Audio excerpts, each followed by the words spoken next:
بله ناروغي چې هغه هم د نیورو ډیجنریټیو ناروغیو په کټګوري کې راځي، یو واسکولر ډیمنشیا ده. دا په دومره کچه باندې په ناروغانو کې د ډیمنشیا سبب کېږي، یعنې هم تر الزایمر ډیزیز څخه وروسته د ډیمنشیا هغه لوی لامل بلل کېږي.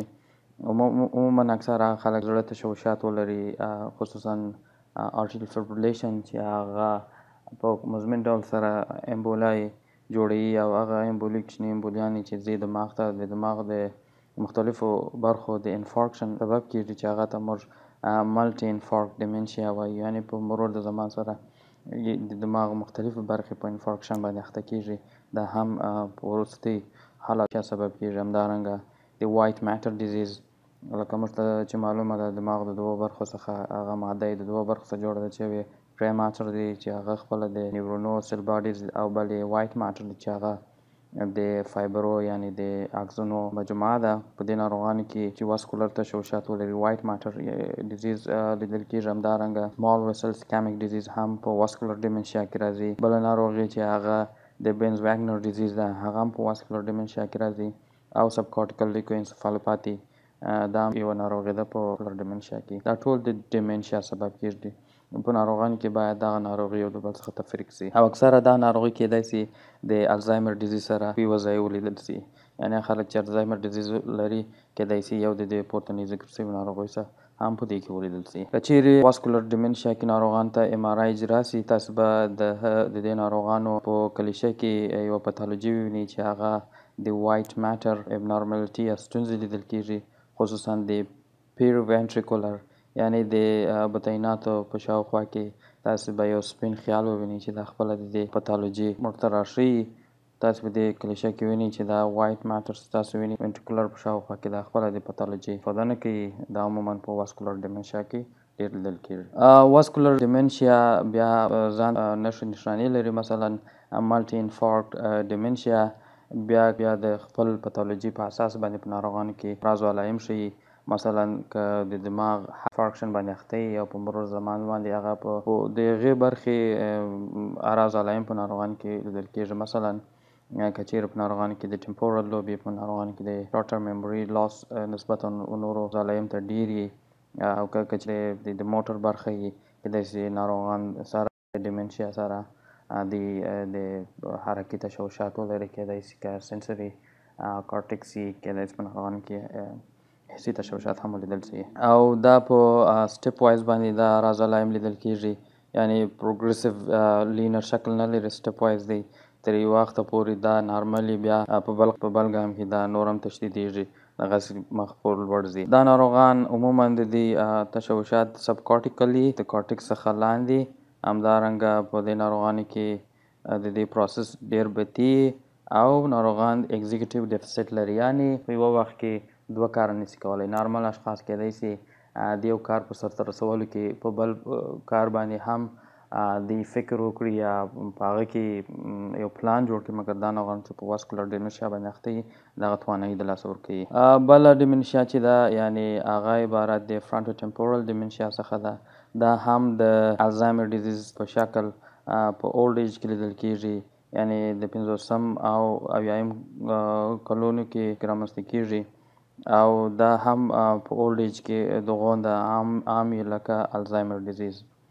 او د دې پرزنټیشن نسبت پتالوجي ته مختلف وي. که چیرې ناروغان د فرنټل برخې پتالوجي ولري، کېدای سي بیهیویرل تشوشات ولیدل سي.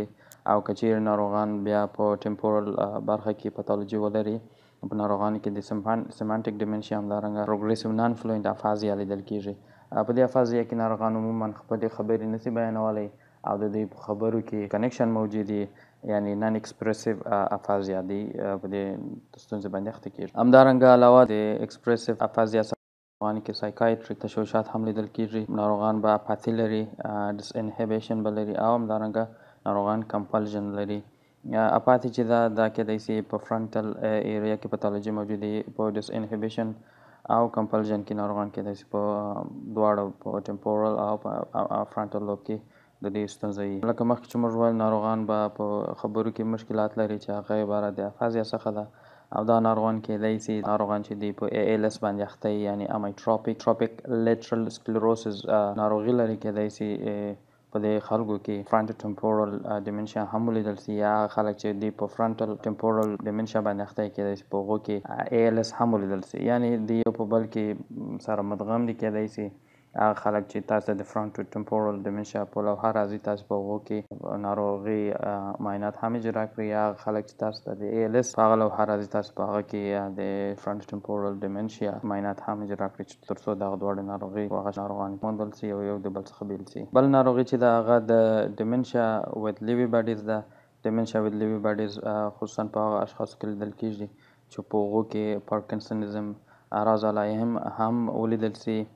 لیوي باډیز دا یو تعداد پروټین نه دي چې د نیورونو په سایتوپلازم کې رامنځته کېږي، او دا پروټینونه د نیورونونو د ډسفانکشن سبب کېږي. دا ناروغان په لومړي سر کې د ډیمنشیا نښو نښانو باندې اخته کېږي، یعنی د ډیمنشیا اعراض علایم ورکوي، او دغه څخه وروسته پر مخ تللو حالاتو کې کېدای سي په هغو کې پارکنسنزم اعراض علایم هم ولیدل چې هغه عبارت د ریډیکنیزیا څخه ده، ریجیډیټي څخه ده. همدارنګه په ناروغانو کې ټرمر به ولیدل سي. او دا ناروغان اصلي بله ستونزه په دې ناروغانو کې د ویژوال هالوسینیشن څخه دی. او دا خلک عموما د انټي سایکوټیک درملو ته ډېر حساس دي د دواو په مقابل کې. چیرې دا ناروغان ته انټي سایکوټیک ډراګز تطبیق سي، کېدای سي په دې ناروغانو کې د دې د ناروغي لوحه نوره هم تشدید سي او د ایرریورسیبل شکل واخلي. نو هغه ناروغان چې دی په ډیمنشیا وذ لیوي باډیز باندې اخته او تاسو مراجعه وکړئ، تاسو جدا د انټي سایکوټیک ډراګ څخه پرهیز وکړئ. او ډیمنشیا وذ لیوي باډیز د دې هغه هال مارک چې دی که موږ ناروغان څخه توپسي راواخلو، په ناروغانو کې به د دې په نیورونونو په سایټوپلازم کې به یو انکلوژن ولیدل سي چې دا خپله د الفا سینوکلین یو پروټین دی عبارت دی، او دا په سایټوپلازم کې رامنځته کېږي. هغه خلک چې بیا دی دا کېدای سي د سبسټنشیا نایګرا په تشوش دغه ستونزې هم رامنځته کړي، یعنې کېدای سي دا لیوي باډیز په سبسټنشیا نایګرا کې هم ترسب وکړي، او د سبسټنشیا نایګرا هغه ډوپامینرجیک نیورونونه د هغو د تخریب سبب سي، او ناروغان د ډوپامین تولید د لاسه ورکړي، او په ناروغانو کې د پارکنسن اعراض علایم رامنځته سي.